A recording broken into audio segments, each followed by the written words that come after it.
We do not have to be ashamed of what we are. As sentient beings, we have wonderful backgrounds. These backgrounds may not be particularly enlightened or peaceful or intelligent. Nevertheless, we have soil good enough to cultivate. We can plant anything in it. Chögyam Trungpa, Cutting Through Spiritual Materialism.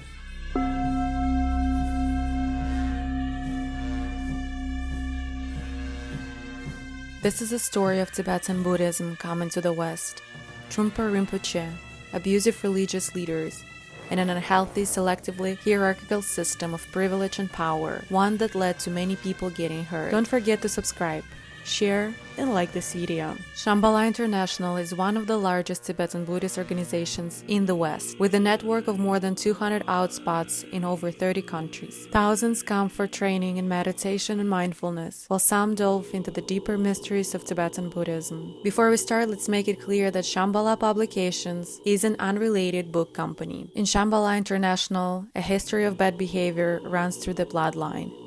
The organization was founded by Chögyam Trungpa, a charismatic and brilliant teacher who embodied the concept of crazy wisdom. This practice involves using bizarre and sometimes abusive methods to push devotees into higher states of being. Born in the Nangchen region of Tibet in March 1939, Chögyam Trungpa was the 11th in the line of Trungpa Tulkus, significant figures in the Kagyu lineage, one of the four main schools of Tibetan Buddhism. He had three main teachers, including Dilga Khyentse Rinpoche, a highly accomplished meditation master and scholar in the Nyingma lineage. On January 24, 1960, after the Chinese occupation of Tibet, Chögyam Trungpa escaped to India. In his exile in India, Trungpa began his English studies. In collaboration with Fred Abedi, he founded the Young Lamas Home School and was appointed its spiritual head. He later moved to Oxford, England, and then to Scotland, where he established a monastery. In 1970, he moved to the United States and founded a meditation center, Tail of the Tiger, now Pema Chödrön, in Vermont,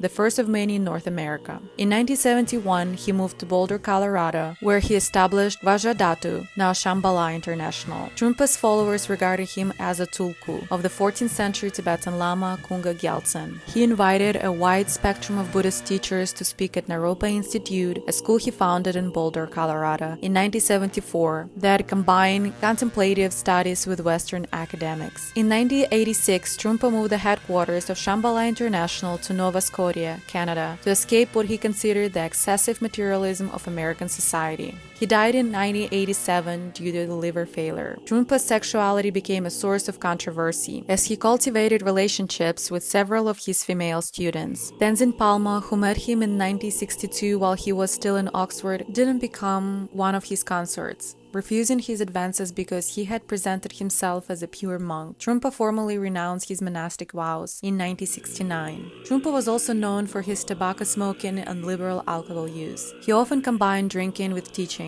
In some instances, Trungpa was so intoxicated that he had to be carried. One woman reported serving him big glasses of gin first thing in the morning. After his death, he was succeeded as the head of the movement by his student Thomas Ridge, also known as Ozel Tenzin. Tenzin was the first Western Tibetan Buddhist lineage holder in Vajra region. In 1988, Shambhala members were stunned when senior officials disclosed that Tenzin had been infected with AIDS since 1985 and had continued to have sexual relations with both men and women, leading to infections and deaths. According to Tenzin himself, Trungpa had requested him to be tested for HIV in the early 1980s, and told him to keep quiet about the positive result. Tenzin had asked Trungpa what he should do if students wanted to have sex with him, and Trumpa's reply was that as long as he did his Vajrayana purification practices, it did not matter, because they would not contract the disease. Tenzin's answer, in short, was that he had obeyed the guru. Next in line as the head of Shambhala International was Sakyong Mipham, the son of Chögyam Trungpa and a Tibetan nun. After the death of his father, he studied with Dilga Khyentse Rinpoche. In 1990, the 27-year-old Sakyong was acknowledged by Jamyon Kondrul Rinpoche and Dilga Khyentse Rinpoche as Trungpa's successor in the Kagyu, Nyingma, and Shambhala lineages, and as the head of the Vajradhara organization.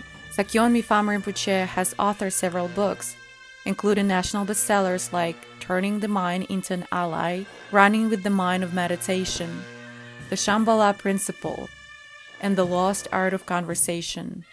In 2009, Sakyong Mipham sent a letter to the community providing guidelines and restrictions on inviting teachers from other lineages to teach at Shambhala centers. In 2018, Buddhist Project Sunshine, an organization founded as Survivors Network for former Shambhala members, reported multiple allegations of sexual assault within the Shambhala community. In response, and to allow time for the community to investigate these accusations, Sakyong Mipham temporarily stepped aside from his leadership role. Pema Chödrön, a senior teacher at Shambhala, also stepped down. Pema Chödrön is one of the first Westerners to ordain as a Buddhist nun in 1981 under Chögyam Trungpa Rinpoche. Since then, she has become perhaps Shambhala's most high-profile teacher, writing several best-selling books, including When Things Fall Apart, Hard Advice for Difficult Times. Pema Chödrön has stepped down as a senior teacher at Shambhala International in response to the group's handling of the allegation of sexual abuse against Shambhala lineage holder Sakyong Mipham Rinpoche. Pema Chödrön decided to resign after the Sakyong announced that he would resume teaching, and a transitional board of directors invited him to lead an upcoming event in France.